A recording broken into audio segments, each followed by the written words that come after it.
ก็ทำหัวบ้านเขาหัวบ้านนักกิจการ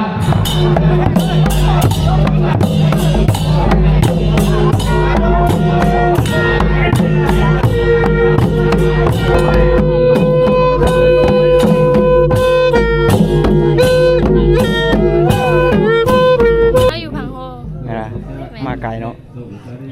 ใกล้ได้เผื่อมาหาเจ้าเด็ก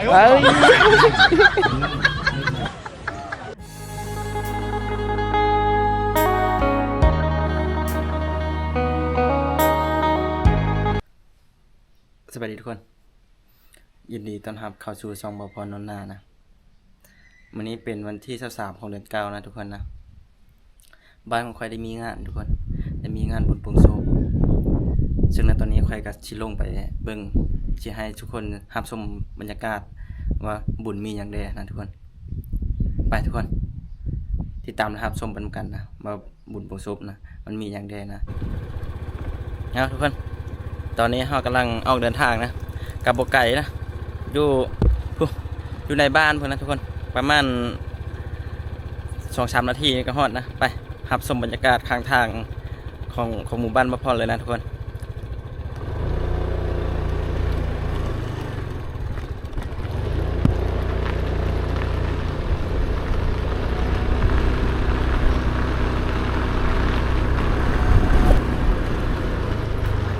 หมู่บ้านของมะพร้อนนะเป็นบ้านดงทดานะทุกคนเป็นบ้านดงทดาก็มีหลายหลังคาเฮือนอยู่แล้วประมาณ200ทุกคนก็เริ่มพัฒนามาเลยนะเพราะว่ามีทางเปตงนะนี่เริ่มมีทางเปตงเขาเจ้าสิออกไปทางนอกคนได้เลยนะทางจะสบายมันกระบอกค่อนข้างจะยากหน่อยเฮือนกำลังใหญ่เลยนะนี่หมู่บ้านกัน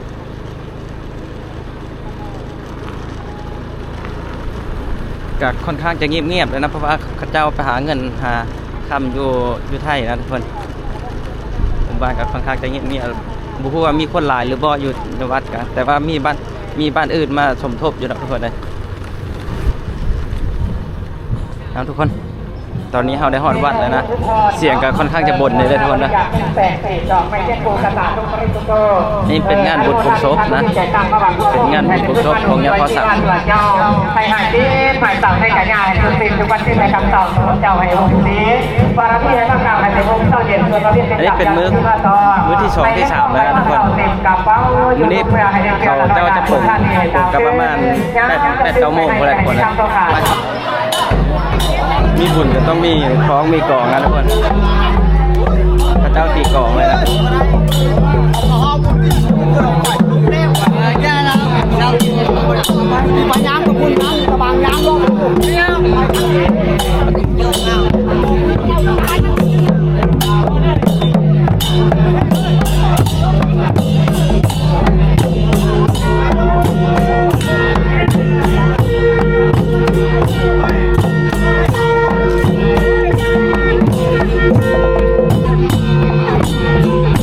นี่เป็นภาพบรรยากาศที่เขา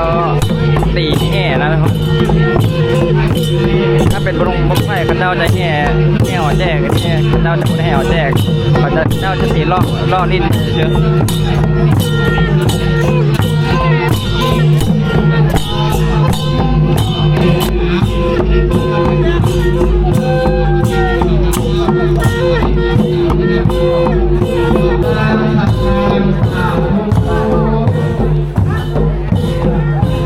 นี่เป็นสิม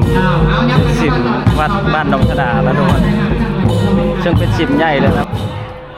ก็ทำหัวบ้านเขาหัวบ้านนักกิจการภาษาที่ภาษาใจเป็นภาษาจอมสถานโบราณครับขอบตัวให้การภาษานอกตอนนี้เขาก็ได้ออกมาเลยนะได้ออกมาหาล่อเยอะลุมออกล่อแถวห้านค้านะวันมีอย่างใดก็มีห้านค้าหลายอยู่เลยประมาณ20ก็ห้านนะทุกคนนะบอกว่าจะเป็นเสื้อผ้าขายของกินร้านขายของโยดเด็กน้อยนะส่วนหลายนะ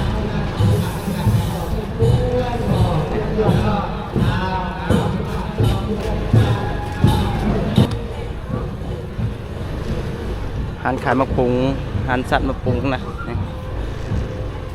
ขายน้ำหวานผู้แรกมือแรงอาจจะคนหลายทุกคนเพราะว่ามันมีวงมีงานอยู่ทางเพนะนี่เขาเจ้าตั้งวงทางเพนะ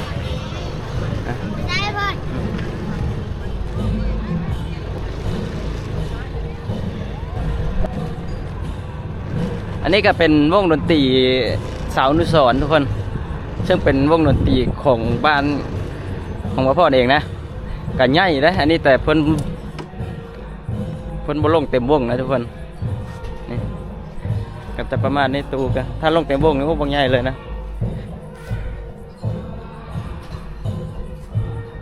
มื้อแรกนี่อาจจะม้วนนะมื้อแรกนี่มีดีเจมาประมาณนี้แหละได้ยินคร่าวๆนะปวดสัตว์มาปรุงอาจารย์เพื่อนนี่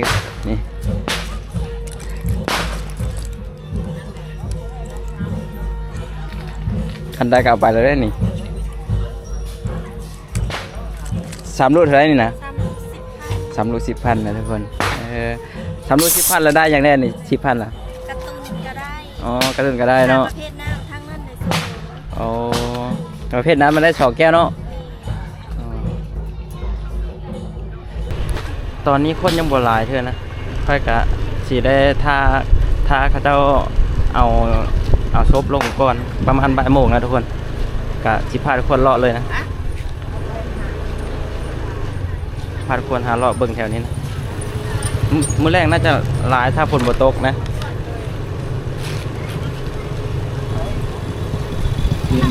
ทุกคนตอนนี้เขาเจ้าก็ได้แห่มาพี่แล้วนะค่อยบ่ได้พาทุกคนชมบรรยากาศเลยเกียร์ข้าเจ้ามาฮอดเลยนะเหมือนดังที่หลวงปู่ได้มื้อแรกประมาณ8-9 โมงมื้อแรกประมาณ8-9 โมงมื้อแรกข้าเจ้าจะจุดนะทุกภาคส่วนได้เตาห่วงความสามัคคีได้อุทิศตนบำเพ็ญบุญญบารมีเนาะเพื่อให้หลวงปู่เฮาตอนนี้ข้าเจ้ากำลังแห่นะเนาะที่ได้ละสังขารจากพวกเฮาไปแล้วณโอกาสนี้ทำกลางความโศกเศร้าเสียใจไว้อะไรอุทิศบุญหน่อลูกหลานขอเจริญพรทางวิธีที่ว่าได้จัดกระบวนเนาะสรีระสังขารของหลวงปู่เนาะที่ว่าเวลาตามความนัดหมายในยุคปัจจุบันนี้เวลา1 โมง28 นาทีเราเพื่อนนี่เป็นเรียบร้อยแล้วทุกคนเจ็บสบายใจได้ทำการบรรยากาศค่อนข้างจะหลายนะเพราะว่าบ้านชาวบ้านของบ้านอื่นมากสมทบแรกอาจจะคนหลายกว่านี้นะม้วนกับม้วนนะ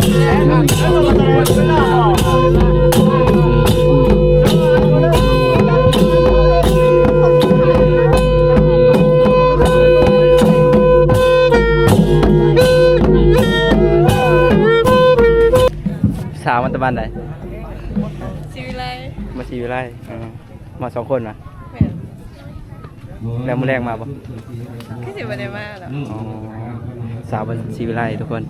งามนะสาวชื่อจังไหนเอมมี่แล้วคนนี้ล่ะชื่อวิวมีแต่คนงามเลยทุกคนคนละบ้านมีคนละบ้านเหรอเขาอยู่พังโฮนะมาไกลเนาะใกล้แน่เผื่อมาหาเจ้าเด้เอาทุกคนเขาก็จะได้ขึ้นแล้วนะแล้วเรียบร้อยแล้วมาจะได้ขึ้นแล้วเมื่อแรกจะถ่ายบรรยากาศให้เบิ่งอีกเทื่อนึงฮะตอนเขาเจ้าจูนะทุกคนไปเป็นจังไดก็ติดตามนะครับชมกันทุกคนเอาทุกคนตอนนี้ก็เวลา 7-8 โมงนะทุกคนเฮาก็สิได้ลงไปหาเลาะลินบุญนะสิถ่ายบรรยากาศให้ทุกคนเบิ่งเลยนะไปทุกคนเป็นยังไงก็ติดตามนะครับชมกันทุกคนทุกคนตอนนี้เฮาก็ลงมาบุญแล้วนะลงมาหาเลาะเบิ่งนะมันมีอย่างแดนะเสียงก็จะบ่นเสียงตู้เสียงวงได้ทุกคนคนน่ะบ่มีนะเขาเจ้าเมื่อกี้ฝนตกนะเมื่อกี้ฝนตกนะเขาเลยลุกมือหมดเลย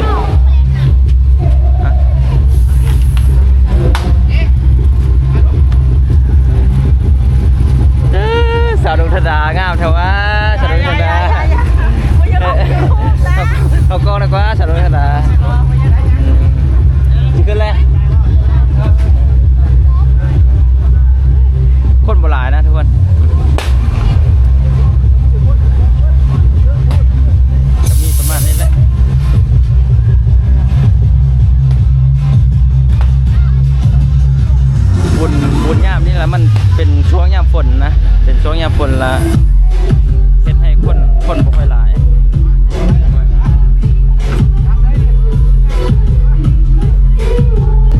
ก็ได้ไปเลาะเบิ่งเลยนะเมื่อกี้นะคนก็บ่มีก็เมื่อ